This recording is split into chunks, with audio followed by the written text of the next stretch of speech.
출구 없는 극단 정치 여기서 문을 열겠습니다. 고교의 정치 비상구 시작합니다. 좋다. 텐션 장난 아니래요. 많이 달라졌죠. 제가 6주차 방송인입니다. 네, 프로로 거듭나고 있어요. 네, 오늘도 지난주에 제가 못 와가지고. 그러니까요. 네, 배구 경기가 있어서 못 왔습니다. 배구 경기. 제가 또 장례 아나운서 하고 있으니까. 아니 또 배구 경기 얘기해서 그런 건데 우리 곽수산 씨가 네? 오랫동안 몸담았던 그렇죠. 인천 SSG 랜더스 아이고. 장내 아나운서를 이제 그만뒀다는 슬픈 소식이 내려놨습니다. 잘린 거예요, 아니에요? 아니죠. 아니에요? 네, 제가 네. 내려놨는데 정치랑 똑같은 것 같아요. 막상 그만두려고 하니까 또 다시 하고 싶네. 거기도 운동권 퇴출 분위기가 무슨 있나요? 말씀하시는 거예요? 운동권에서 퇴출당했다는 얘기 방금 했잖아요. 스포츠 운동권. 아우 센스 있으시. 그러니까요.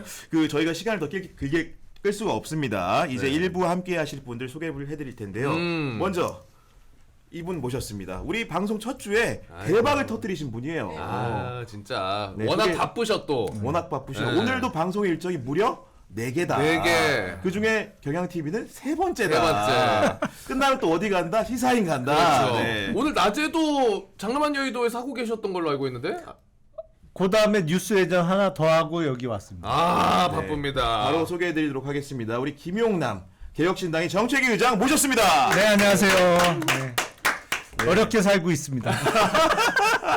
네, 밥벌이 하셔야 되는 모양이에요 보니까. 네. 그리고 정치권의 쓴소리를 마다하는 분이시죠. 우리 매주 목요일마다 함께해주고 계십니다. 식구. 네, 식구.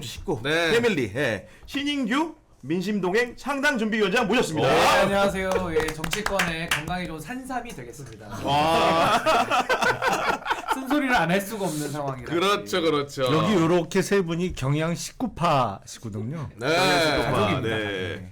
저희 식구예요. 어떻게 저희 식구 들어오실래요? 아, 저는 조직에 가담하고 싶은 생각은 없어요. 김용남 의원님 굉장히 욕심납니다. 가입하고 싶습니다. 그렇죠. 저희 이어서 2부에서는요. 그 조국 혁신당으로 이름을 정했는데 1호 영입 인재죠. 신장식 변호사도 모시고 대화를 나눠볼 예정이니까요. 여러분들 채널 고정해 주시기 바랍니다. 2부에서는 조국 혁신당, 1부에서는 개혁신당 거의 비슷하네요. 그 혁신당 다 혁신당. 똑같습니다. 이거 이름 좀 어떻게 생각하십니까? 아니, 저희가 먼저 졌어요. 아니 앞에 가리면 혁신당 똑같아요. 그러니까요. 앞에 살짝 가리면 모르겠습니다, 뒤만 보면은 이거. 똑같아지겠어요. 그러니까 여론조사 때 약간 멀리서 들으면은 잘못 찍으시겠어. 그러니까 네. 순번도 이렇게 잘 조정해야 될 것 같아 보니까. 지금 상황으로는 나쁘지 않은데요. 우리가 유리할지 불리할지는 몰라. 아니 이제 몸풀기 토크 좀 해보려고 하는데 제가 의원님이 보니까 원래는 지금 너무 인자하고 해맑게 웃으시잖아요. 그쵸. 근데 제가 취재를 좀 해보니까 완벽주의적인 성향 때문에 사실 주변에 굉장히 깐깐하신 분이었다는 거야. 그래요? 근데 요즘 들어가지고 우리 의원님 평가가 많이 달라졌답니다. 왜요? 어떻게 그러니까 유한 바뀌었어요? 젠틀맨이다. 요즘 신사라는 표현이 따라다닌다는데 실현의 아니, 압력 때문인가? 너무 칼바람 맞고 추우니까 그런 거 아닙니까 지금? 제가 보기엔 가장 큰 이유는 나이 탓이에요.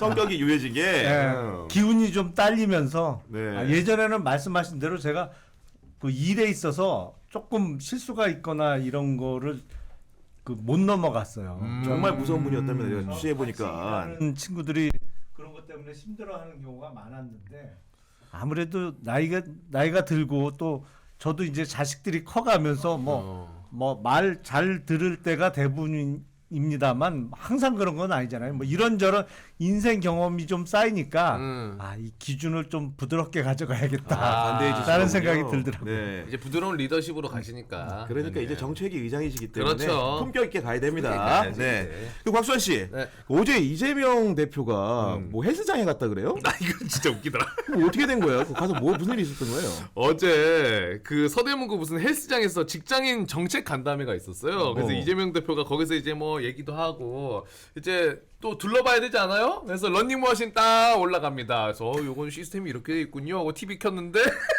임종섭 전 비서실장 컷오프 기사가 딱 나와버려. 그 기자회견. 정론관에서 기자회견, 맞아, 기자회견한 맞아. 영상이 나왔다는 거 아닙니까? 딱 나오니까 이제 트레이너가 그래도 시사에 관심이 있나 보더라고. 쓱 커버리더라고 트레이너가. 관심 없었으면 그냥 놔뒀을 수도 있는데. 이게 실제예요? 나 무슨 합성인 줄 알았어요. 실제예요. 실제로. 레전드 간담회를 짤이야. 하러 갔는데 그 실제로 타이밍에. 그 트레드밀에 올라갔고 실제로 걷는데 그 영상을 상당 시간 봤어요 또. 그러니까 너무나 본인 입장에서는 이게 계획된 건가 이 주인이 이런 생각을 할 수도 있었겠죠. 네. 그 안 되는 집안은 뭘 해도 안 되네.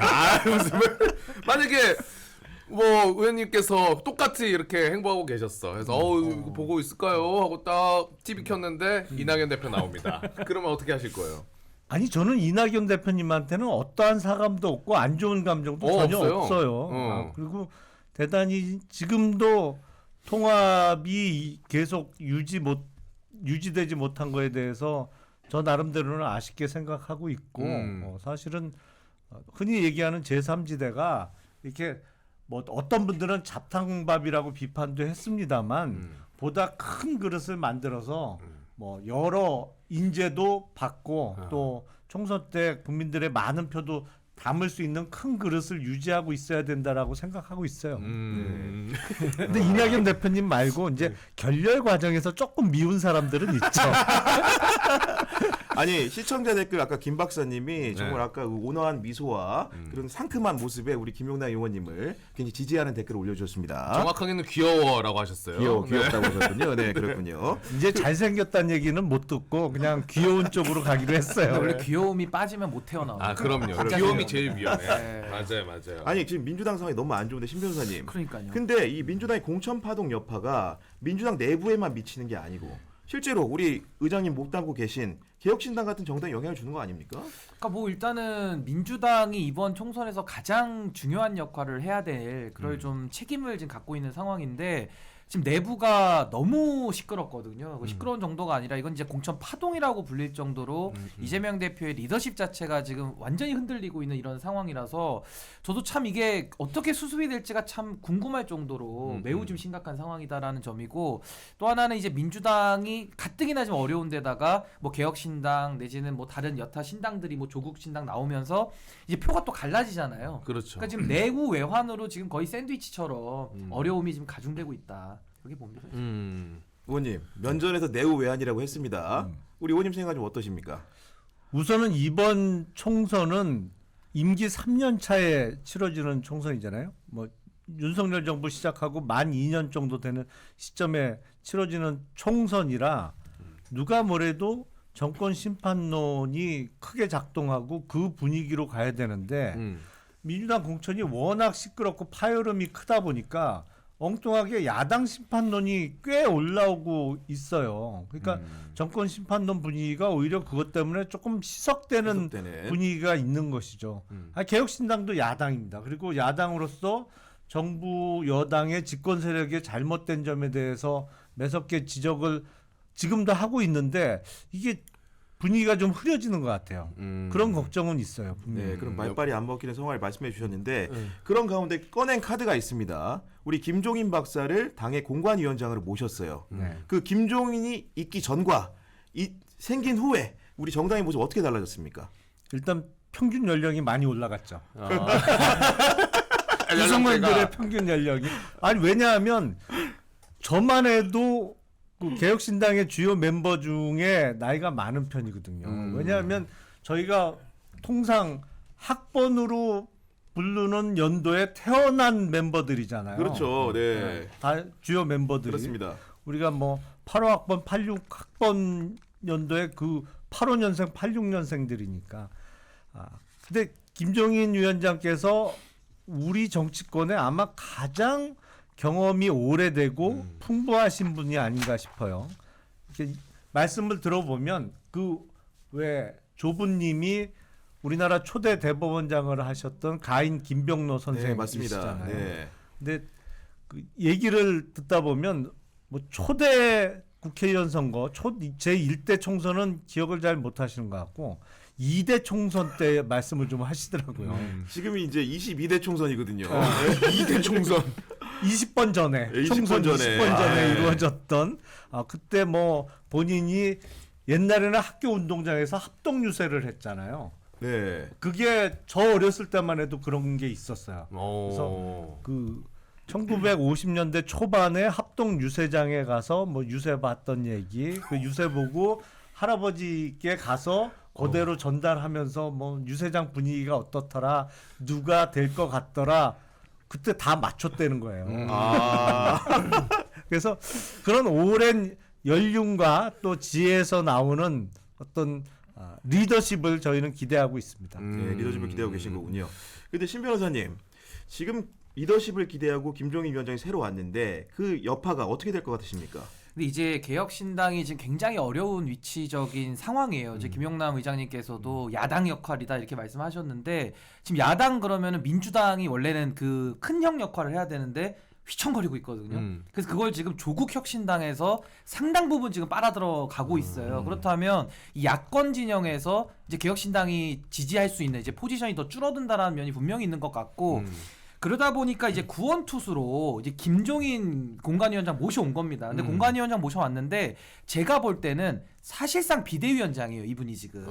근데 비대위원장 역할을 하는데 문제는 어디서 발생하냐면 야구로 치면 김종인 위원장은 선발 투수입니다. 선발 투수. 네, 선발 투수로 한 6이닝을 안정적으로 끌어오시는 분인데 이번에는 이분을 지금 구원 투수로 넣었단 말이에요. 아, 원래 선발 자원인데. 그렇죠. 이거 약간 그 포지션상 문제가 좀 있을 수 있고 또 하나는 김종인 위원장 과거에 영광이 화려하신 분이에요. 그러니까 그렇죠. 90년대 선동열 같은 분입니다. 근데 이분을 지금 2024년도에 그것도 제일 어려운 지금 마무리에 불끈 올려버렸기 때문에 이거는 감독 입장에서 보면 상당히 도박 같은 수예요. 제가 볼 때는. 그래서 잘 통할 수 있을지가 저는 굉장히 관전 포인트다. 저렇게 봅니다. 어떻게 보십니까? 뭐 두고 봐야죠. 어떻게 봐요? 두고 보는 수밖에 없죠. 지금 두고 봐야 됩니다. 상황에서. 근데 손에 좀 땀이 나죠.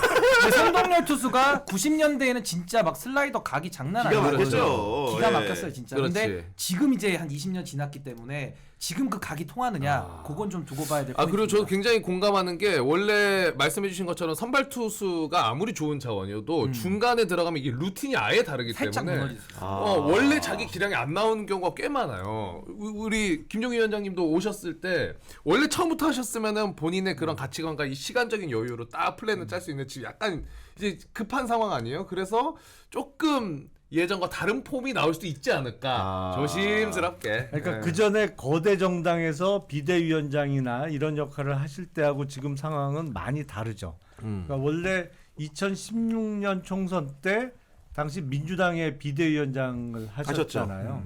그때는 주로 제 기억에는 김종인 당시 비대위원장이 뭘 잘하셨냐면 쳐내는 거.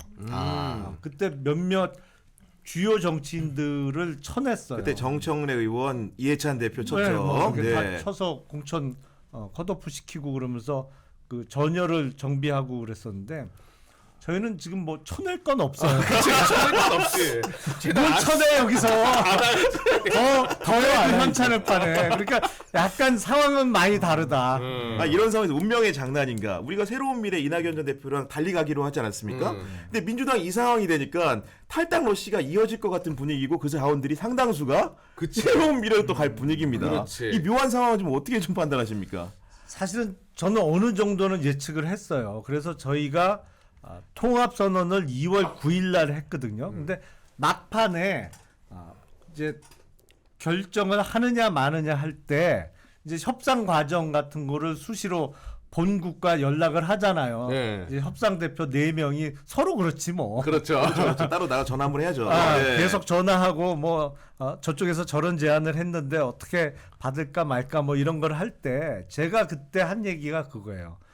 지금 국민의힘하고 더불어민주당 공천사항을 보니 2월 9일 기준으로 국민의힘은 거의 이탈자가 없을 것 같고 그치. 더불어민주당은 와장창 깨질 것 같다. 그래서 만약 오늘 통합을 안 하고 그냥 결렬되면 나중에 상황이 역전될 수도 있다. 왜냐하면 뭐 지금도 약간은 그렇습니다만 그때는 개혁신당 지지율이 새로운 미래에 비해서는 월등히 높았죠. 좀 높을 예. 때였거든요. 근데 지금 그렇지만 현역 의원들이 저쪽으로 많이 유입되고 그러면 상황이 많이 바뀔 거다. 그러니까 100% 만족은 못 하더라도 지금 이 정도 컨디션이면 베스트다.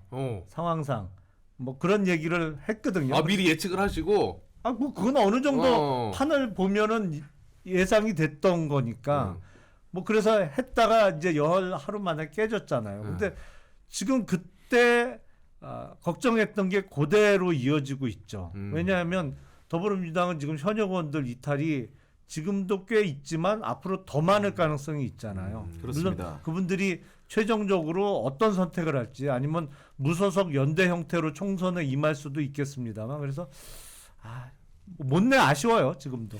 그런데 지금 아직도 선거는 기간이 많이 남았고 다시 합치는 일은 어렵지만 우리 선거 국면에서 지역구를 같은 지역구엔 다른 정당에 내지 말자 이런 정도의 선거 연합은 할 수 있는 거 아닙니까? 선거 연대는 생각해 볼 수 있죠. 근데 그 결렬 이후에 전화들은 잘 안 받아요. 살짝 그 감정의 골이 아니 그러니까 생겨서. 전화하면 풀변을 해야 되는데 안 해요. 문자 남기셔도 답이 없으니까 지금. 저도 존심이 있어서 문자를 안 남겼어요. 서로 번호 아는데 누구한테 전화 걸렸었는지 다 알 텐데. 아니 뭘. 백곰님이 이제 댓글 남겨주셨는데 이삭줍기를 한다면 제3지대가 왜 필요한가요? 새로운 인물과 해야죠. 이런 얘기를 좀 남겨주셨습니다.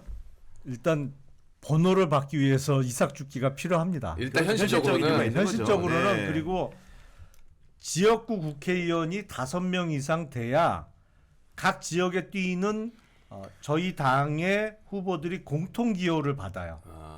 그게 안 되면 어떤 지역의 개혁신당의 후보는 기호가 5번이야. 근데 다른 지역은 6번이고 저기 가니까 7번이야. 그러면 다 달라져요 그렇게 다 되면. 달라져요. 그러니까 오. 사실상 무소속 후보와 또 비슷한 위치가 되는 거예요. 그러네.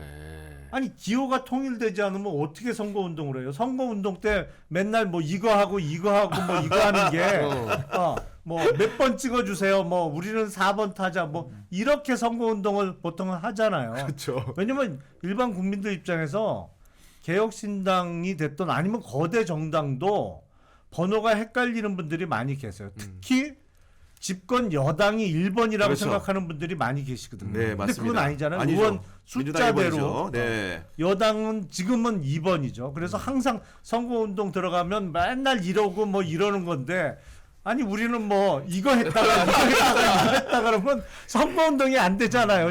현실적인 필요성이 있습니다. 아니 이런 가운데 많은 분들이 궁금해하는 게 결국은 우리 의장님을 비롯해서 우리 지도부가 어디에 나갈까 이걸 굉장히 궁금해하고 계세요. 일단 의장님부터 어떻게 하실 생각이십니까? 저도 계속 고민 중이고요. 네. 이제 결정을 조만간에 해야겠죠. 근데 하나 분명한 건 적어도 이준석 대표는 지역구 출마한다. 그거는 이거는 확인해 드릴 수 있어요. 네. 근데 제가 정치 비상구에 취재를 좀 해보니까 개혁신당 내부 논의가 오롤 나싱으로도 얘기가 되고 있다고 합니다. 오롤 나싱 무슨 얘기냐면은 당 지도부가 전원 지역구 출마를 하거나 아니면 당 지도부 전원이 비례 명부에 이름을 올리는 안도 일부의 논의 중이라고 하던데요. 아닙니까? 아니, 그건 아니에요. 그건 아닙니까? 네, 그건 전혀 아니에요. 전혀 아닙니까? 이준석 대표는 지역구 확실하지만 예, 예. 다른 분들은 어떻게 될지 미정이다. 아직 미정이다. 뭐 서로 고민하고 있죠 지금. 네. 선거전 양세가 저희 예상과는 달리 좀 흘러가고 있어서 고민이 많습니다. 우리 신 변호사님 어떻게 해야 될 것 같아요? 그러니까 저는 이제 개혁신당이 지금 고민이 제일 많은 지점이 사실은 다 지지율입니다. 그러니까 지지율이 아까 김영남 의장이 말씀하신 대로 그 2월 9일이라고 하는 통합 그 전으로 시간을 만약에 돌려서 그때 한 8, 9% 나왔었거든요. 그때 만약에 좀 더 선명하게 가면서 더 혁신의 가속 페달을 밟았더라면 진짜 두 자릿수 이상으로 올라갔을 것이고 그러면은 정말 새로운 인물들이 또 많이 유입됐을 가능성도 있다라는 생각이 좀 우선 들고 그런 차원에서 저는 김종인 위원장님이 이제 얼굴로 등판한 것이 과연 이게 개혁과 신당이라고 하는 그 새로움과 개혁을 이게 이미지적으로 매치가 돼야 되는데 그게 조금 이제 좀 시간적으로는 조금 안 맞는 거 아니냐라는 생각이 날카로운데? 들고 그래서 저는 이런 생각이 들어요. 개혁신당의 그 글씨를 뒤로 바꿔버리면은 개혁신이니까 혁신이라는 단어가 또 들어가잖아요. 그럼 혁신이라는 단어가 들어갈 때 가장 조심해야 되는 게 전 조급함이라고 봐요. 그러니까 조급하게 혁신을 할 수는 없는 건데 조금은 개혁신당이 조급함 때문에 이 혁신의 페달을 제대로 못 밟으면서 좀 저는 스텝이 꼬인 것 같고 저는 좀 더 단계적으로 혁신을 각오를 하고 좀 장기적인 관점에서 이 당을 운영하는 전략을 쓰면 어떨까라는 생각도 좀 들거든요. 그렇다면 뭐 전국에 다 후보 내려고 애쓰지 않아도 되고 정말 좋은 사람들만 외부에서 뭐 다만 10명이라도 잘 선별해서 모셔가지고 그분들을 내세워서 정치개혁의 그런 좀 시드를 마련하는 좀 그런 전략이 어떨까. 그런 차원에서 저는 뭐 지역구도 배치되는 것이 논의되는 것이 조금 더 낫겠다라는 생각이 좀 듭니다. 기백 있게 말씀하시네요. 아니 저렇게 씩씩하게 네. 시원하게 말씀하실 수 있는 건 남의 일이다. 살짝 그런 면이 없지 않아 있습니다. 자기 일 같으면 저렇게 시원하게 말. 이거 어려운 일이에요. 어려운 일인데 그러니까 조금 저는 그 혁신이라는 단어가 너무 정치권에서 많이 오염돼 있어가지고 좀 굉장히 어려운 작업이라고 생각을 해요. 맞아, 근데 맞아. 이걸 과거에 했던 걸 가지고 다시 해가지고 하기에는 국민들이 갖고 있는 그 불신과 이게 벽이 굉장히 높다. 그래서 저는 뭐 지금 지역구 배치에서 굉장히 고민이 많으실 텐데 전 조금 더 원칙론과 전공법을 더 쓰시는 것이 더 개혁신당의 미래에는 더 장기적으로 도움이 되지 않을까 네. 저 그런 생각을 좀 가지고 있습니다. 이렇게 개혁신당 얘기를 많이 해봤는데 이런 가운데 하하호호 웃는 정당이 딱 한 곳이 있습니다. 웃음소리 나오는? 웃음소리 나오고 있습니다. 어? 실제로 오늘 오전에 국민의힘 비대위 회의를 했는데 그 회의 중간에 폭소가 터져 나왔나 봐요. 근데 기자들이 나오는 박정환 수석 대변인을 붙잡고 물어본 거예요. 웃음소리가 들렸는데 무슨 얘기한 거냐 그랬더니 또 여유로워. 왜 웃었지? 야, 이렇게 여유가 얘기했다는 있네. 겁니다. 재수는 좀 없네. 근데 오만하면 안 됩니다. 정치와 골프는 머리 들면 지는 거예요. 맞아. 정확한 표현입니다. 아무튼 간에 그런 분위기가 있다는 것인데 음. 기본적으로 또 이런 가운데 한동훈 비대위원장이 또 굉장히 공격적인 언사를 이어가고 있습니다. 그러면서 뭐라고 얘기했냐면 이재명 전 대표가 사실상 잠재적인 대권 경쟁자를 찍어내고 있다. 이러면 임종석 실장의 그런 퇴출을 얘기하고 있어요. 그러면서 한 칸 더 가서 뭘 얘기했냐면은 나 같은 경우에는 우리 원희룡 장관을 측면에서 지원하고 있다. 이런 얘기를 했는데 의원님 요 얘기 좀 약간 오만방자하게 들리는 거 아니에요? 그렇죠. 아니 그리고 개항을 보내놓고 뭘 지원한다는 얘기야. 아닌가요? 개항을을 사지로 보내놓고 뭘 지원하고 있어요. 어. 그거는 뭐 만들어낸 얘기고 한동훈 위원장처럼 역대 당 대표급에서 그 비대위원장이 당 대표 그렇죠. 역할이잖아요. 당 대표 자리에 있는 사람이 남의 당 공천에 매사 그렇게 코멘트 달고 이렇게 비평하고 하는 경우는 제가 처음 보는 것 같아요. 보통 안 그렇거든요. 아니 뭐 어쩌다가 정말 한 번 정도는 얘기할 수 있죠. 뭐 그 당 보니까 좀 시끄러운 것 같습니다. 내지는 뭐 저희 당과 비교해서 어떻습니다. 한 번 정도는 얘기를 할 수 있는데 이거는 매일이야 매일. 매일 그것도 그렇죠. 뭐 특정 후보의 이름을 아주 구체적으로 거론해 가면서 아니 저보다 정치평론의 횟수가 훨씬 많은 것 같아요. 한동훈 위원장은. 매일 아침마다 하기 때문에. 네. 아니 근데 우리 의원님 같은 경우에는 원희룡 전 장관도 잘 아시잖아요. 저하고 사법연수원 동기죠. 그렇잖아요. 아주 가까운 사이인데 그 원 전 장관을 만날 때마다 어깨에 손을 올려요. 아니 저 같으면 그거 안 참을 것 같아요. 어떻게 하시면 손 올렸다. 아니 원희룡 장관이 저하고 사법연수원은 동기지만 네. 그 법대는 저보다 한참 선배예요. 아 그래요 또? 아 그렇죠. 음. 아니 그리고 한동훈 위원장한테도 그렇죠. 그렇죠. 검사도 한참 선배고 선배죠. 네. 대학으로 따지면 더 한참 선배고. 근데 사진을 보면 무슨 도구의 도움을 받은 것으로 의심은 되나? 이 항상 어깨에다 이렇게 손을 얹고 이렇게 사진을 찍는데 그 모습이 원희룡 후보가 마치 선생님한테 토닥토닥을 받는 학생처럼 비춰지는 장면을 매번 만들어내더라고요. 저는 그 한참 새까만 후배가 그러면 바로 조인트 깝니까? 아니 그걸 이런 데서는 안 하지. 보이는데요. 기분이 안 좋지. 안 좋죠. 기분 안 좋고 네. 하지 말라고 할 것 같아요. 네. 그리고 따져보면 이제 정치도 훨씬 선배 아니에요? 그럼요. 대선배죠. 그렇죠. 대선배인데도. 너무 선배인데. 아니 원희룡 후보는 2000년 16대 총선에서 배지단 사람이에요. 아니 한동훈 위원장은 정치로 치면 저보다도 후배예요. 그렇지. 정치 경력으로는. 시 변호사님 만약에 한동훈 위원장이 네. 같은 정당은 아니지만 유세를 지원했다가 어깨에 손을 올려 어떻게 하실 겁니까? 바로 제 어깨예요? 네. 어깨 접어야지 뭐. 바로 업어칩니다. 업었어. 유도 배웠습니다. 뭐 기백 있게. 아니 그런 가운데 우리 한동훈 위원장이 또 출근길 문답을 하면서 장시간 기자들과 대화를 나누기는 합니다. 저는 오늘 문답 중에 이게 눈에 들어왔어요. 뭐냐면 저는 사실 11월 말 정도에 이번 총선에 참여하게 됐겠다고 판단한 다음에는 국회의원이 더 좋은 입법을 하고 싶다는 포부가 있었다.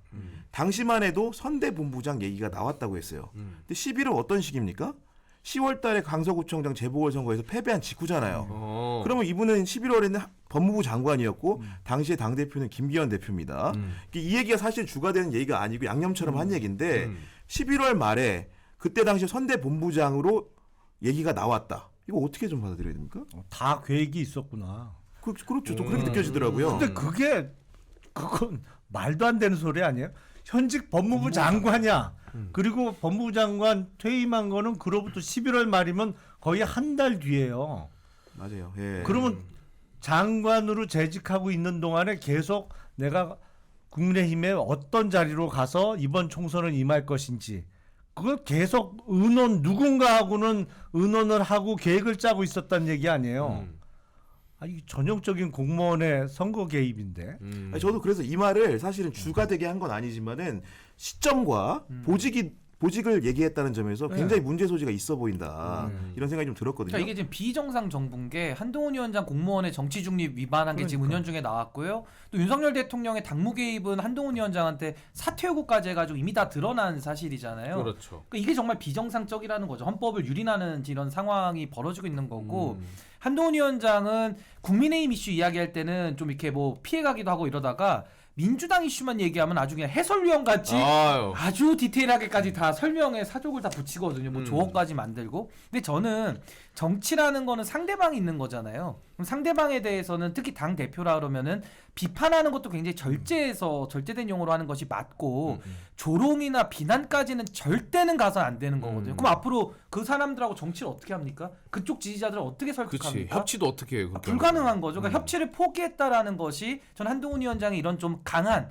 거의 조롱성, 비난성 용어에 다 드러나는 것이다. 그러니까 이분은 정치를 하면은 대한민국 정치를 좋게 만들 수가 없는 분이에요. 제가 볼 때는. 아니 근데 잘못된 게 너무 만연해 있다 보니까 그런 것 같은데 어떻게 그런 얘기를 기자들 앞에서 떳떳하게 하죠?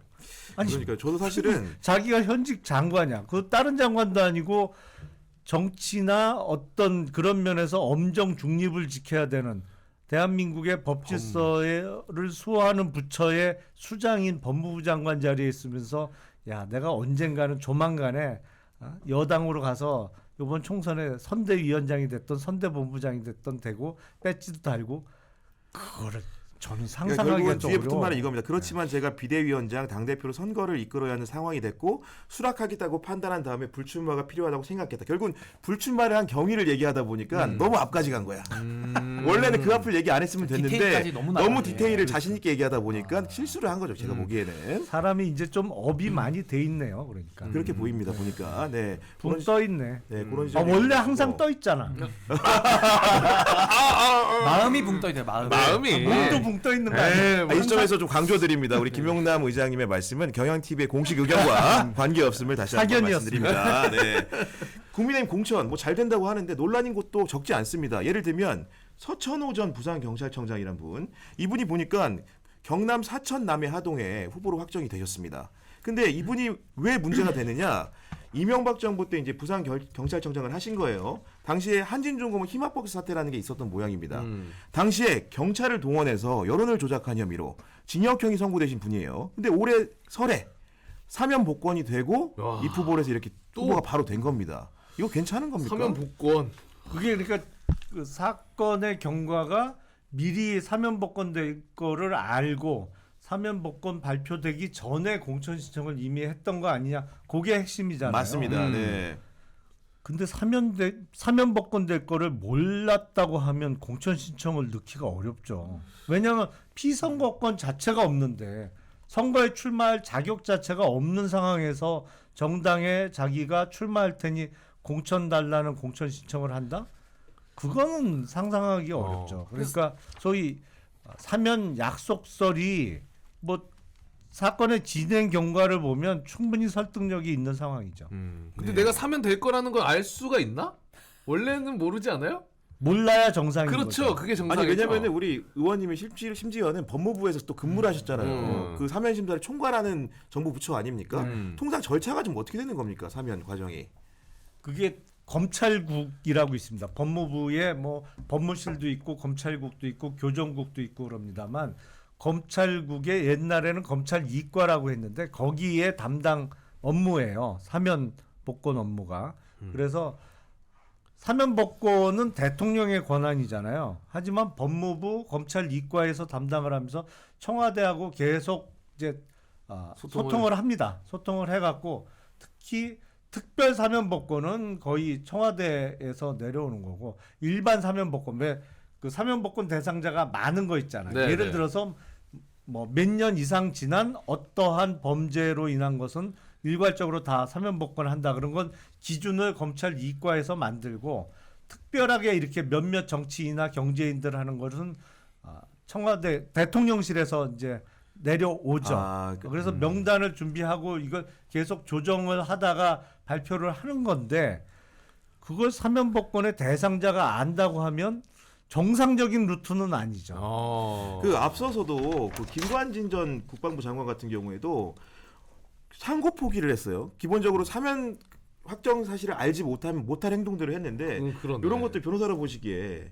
위법 소지 이런 건 없는 겁니까? 김기춘 전 실장도 비슷하게 마찬가지였죠. 그 약속 네. 사면 논란이 네. 나왔는데 정말 그 아까 제가 비정상 정부라는 이야기를 안 할 수가 없는 게 이게 사면권이라는 것도 국민 통합을 위한 대통령의 은사권이거든요. 그러니까 그쵸. 쉽게 말해서 우리 쪽 풀어주는데 쓰라는 것이 아니라 상대 진영들도 이게 좀 사면해주면서 국민을 하나로 좀 묶어라라는 헌법적 국민 통합의 책무를 하기 위한 하나의 수단으로 이제 주어진 건데 지금 보시면은 김태우라는 그 당시의 후보도 이제 국민의힘 인사를 풀어주고 이제 사면복권 해주고 또 선거에 내보내고 이게 지금 뭐 김관진, 김기춘, 서천호 이게 계속 이어지는 거거든요. 그럼 이제 국민들께서 어떤 생각까지 드냐면은 이렇게 가다가 이제 최은선 장모까지 또 사면해 주는 거 아니냐 이런 얘기까지 나올 수밖에 없는 기준에 거예요. 나올 정도로. 왜냐 사면권을 너무 사유화해가지고 본인들의 진영을 위해서 지금 이걸 하나의 도구로 쓰고 있기 때문에 근데 이런 사면권은 대통령에게 부여된 사면권의 용도가 아닙니다 사실은. 그렇죠. 그리고 정치인에 대한 사면 자제돼 왔었고요 지금까지. 그래서 저는 윤석열 대통령이 도대체 헌법에 대한 이해가 늘 헌법 노래를 많이 부르셨는데 너무 이해가 이거 부족하고 이거 굉장히 전 헌법 유린적인 수준까지 지금 가고 있다. 매우 위험하게 저는 보고 있습니다. 네, 신 변호사님 말씀해 주셨는데 그 사이에 이도경 님이 힘든 길 어려운 길 가는 신인규 변호사님 젊지만 존경합니다. 네, 당원가입 하셨나요? 저희 좀 당원 가입 좀 많이 좀 해주십시오. 예. 좀 급합니다 이제. 아까 시간이 저희가 얼마 남지 이제 않아서. 본격적인 토론 시작하기 전에 대기실에서 얘기를 나눴는데 지금 굉장히 재정적으로 궁핍합니다. 좀 도움을 좀 부탁드립니다. 네. 조국 대표님도 중요하지만 우리 식구도 좀 챙겨주세요. 좀 마이너한 쪽도 많이 챙겨 네, 소수자 배려를 좀 해야 됩니다. 저희도 돈 없는데. 아니 지금 또 독자 여쭤보셨는데 개혁신당 당원 가입 지난번에 사실은 상승세였잖아요. 중간에 좀 빠졌다가 다시 좀 복원이 됐습니까? 복원은 됐죠. 복원되고 있는 상황이고 예. 돈도 좀 모입니까? 당비는 꾸준하게 들어오죠. 근데 물론 그 한동훈 위원장이 마치 그 6억 6천 정당 보조금 받은 거를 반환할 수 있는 것처럼 얘기를 했는데 그건 법률적으로 안 안 되는 된다는 거죠. 건 네. 확인이 이미 됐어요. 근데 교묘하게 말을 비틀어 갖고 당장이라도 반환할 수 있는 것처럼 얘기를 했는데 그건 아니고 이게 논리는 그거예요. 당비 모은 돈으로 6억 6천 대신 반납하면 된다. 그런 얘기를 한 건데 문제는 당비 모인 게 6억 6천에서 훨씬 모자라요. 아니 그리고 저희도 당직자도 있고 그렇죠. 뭐 월급 조그만, 줘야죠. 당 사무실도 쓰고 있는데 세도 내야 되는 거고 그러니까 당비는 꾸준하게 들어오고 있습니다만 그 정도로 한꺼번에 뭐를 기부할 만큼 잔액이 일단 안 된다. 그리고 이준석 대표가 국민의힘 대표를 해봤기 때문에 당 회계나 이런 걸 잘 알잖아요. 네. 자산이 몇백억이 있다는 거예요. 어... 엄청 많대요.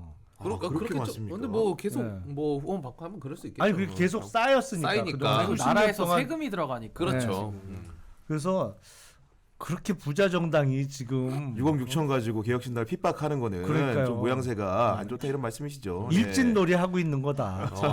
아니 근데 일찍 저는 세다고. 국고보조금 관련해서 이 말씀을 꼭 드리고 싶은 게 이게 지금 그러니까 국민의힘하고 개혁신당하고 왈가왈부 하고 있잖아요. 근데 지금 이렇게 그 논쟁할 게 아니라 아예 차제에 그냥 국고보조금은 저는 폐지하는 게 맞을 것 같아요. 이 국민 세금인데 왜 그 돈을 양당이 다 가져가는 것도 이상한 거고 이번에 개혁신당이 수령하는 과정도 조금 문제가 있었던 건 맞거든요. 그래서 저는 이번 차제에 국고보조금 싹 다 없애고 전 국민한테 정치 후원금 참여 바우처를 주자. 바우처. 이게 저희 민심동행의 공약이기 때문에 잠깐 제가 연계 검색어로 살짝 올렸습니다. 저희도 먹고 살아야 되니까. 근데 국고보조금 없애는 게 맞지 않아요, 의장님? 수령 과정에는 문제는 없었어요. 근데 김종민 의원님이나 이제 그쪽 이탈자분들이 조금 화는 많이 나셨더라고요. 그러니까 조금 화는. 수령한 이후에 통합이 결렬되면서 그 이후에 김종민 의원이 탈당을 해서 5석에서 4석으로 줄어든 건데 그게 수령 과정에 문제가 있었던 건 아니고 지금 하신 말씀은 그게 제대로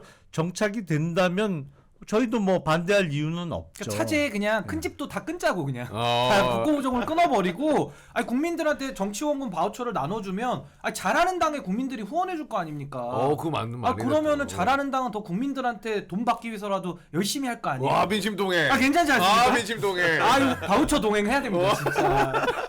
아니 뭐 이런 가운데 또 이제 이런 질문 주신 분이 있는데 류호정 전 의원이 경기 분당갑에 이제 출마를 했잖아요. 네. 멘트 좋았어요. 천당 아래 분당에서 국민의힘과 더불어민주당은 허당이었다. 뭐 이렇게 출마 선언을 강력하게 한 것 세게 같습니다. 얘기했네. 근데 사람들이 궁금해하는 부분은 뭐 안철수, 이광재랑 해서 누가 이길까가 아니고 그 유호정 전 의원과 우리 이준석 대표 화해한 거예요.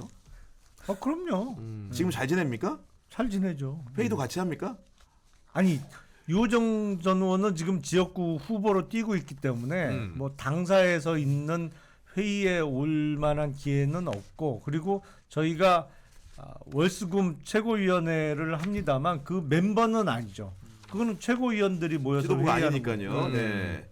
그렇게 얘기를 해주시는 거고 아무래도 두 분이 워낙 으르렁거린 시간이 좀 있었기 때문에 그게 화학적으로 결합이 잘 됐는지를 우리 이제 유권자들이나 당원들이 궁금해하는 것 같습니다. 저희는 당사가 영등포구 당산동에 있고요. 네.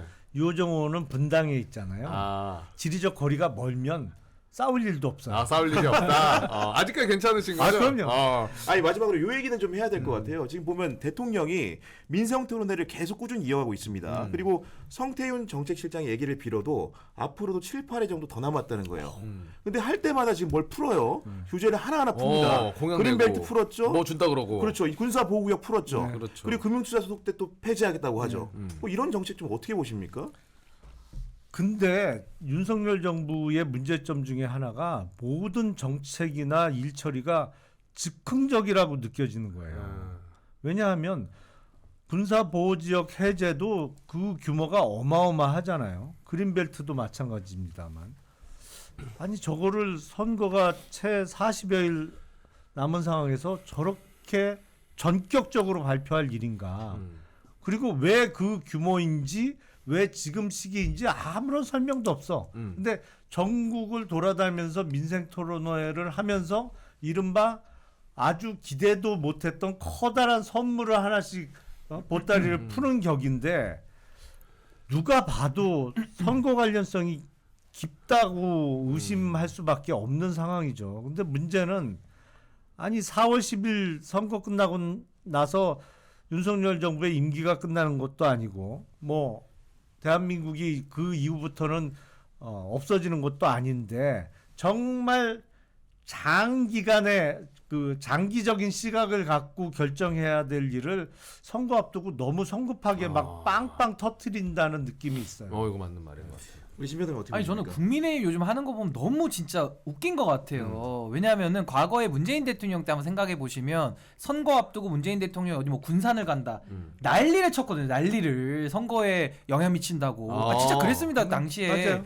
근데 이제 와가지고는 무슨 윤석열 대통령 무슨 산타클로스 할아버지처럼 선물 보따리 들고 다니면서 뭐 그 안에 빈 박스가 들었나 뭐가 들었나 알 수는 없지만은 막 뿌리고 다니거든요. 예를 들어 뭐 지금 어젠가 유경수 여사 거기 생각하고 이런 것도 원래는 아니, 완전 선거 운동이죠. 선거 그게 운동이죠. 지지층 결집을 위한 선거 운동인데 정말 대통령이 이렇게 하시면 안 되는 거고 과거에 그럼 국민의힘 의원들 왜 문재인 대통령 때는 그렇게 난리를 쳤어요. 그게 맞죠. 그럼 지금도 그렇게 자제하고 또 민주당에서도 이건 난리를 쳐야 될 일인데 지금 민주당도 내부 사정이 너무 복잡하다 보니까 지금 신경을 못 쓰는 거예요. 그러니까 근데 이거 굉장히 문제가 많은 겁니다. 정말로. 그 네, 제가 조심해야 정치에 쌓여 있는 게 많이 없다 보니까 과거의 사례들 잘 몰라서 그런데 그럼 원래 총선 때는 요 시기에는 대통령이 약간 이슈나 최단 이렇게 이동 같은 거를 많이 안 하고 뉴스거리가 많이 없는 게 원래는 그냥 숨만 쉽니다 대통령 선거 때는. 요 시기 때는 왜냐하면 원래? 뭘 해도 정치적 오해를 받기 때문에 그냥 가만히 있는 거예요 대통령은. 근데 이렇게 움직여 버리면서 왕성하게 활동하고 메시지 내고 뭐 최근에는 뭐 북한 도발 얘기까지 대통령이 꺼내던데 맞아요. 이 말이 안 되는 상황이 지금 또 다시 얘기하지만 비정상 정부로 지금 가고 있습니다. 진짜. 이렇게 총선이 얼마 안 남았을 때는 어디 국내 그 순방보다는 해외 순방을 가셔야 차라리 되는데 원래 그게 여건이 안 되는 관계로 그렇지. 독일에 못 가셔가지고 또 그분 도이치라서. 그분 지금 미디어에 못 내보내잖아요.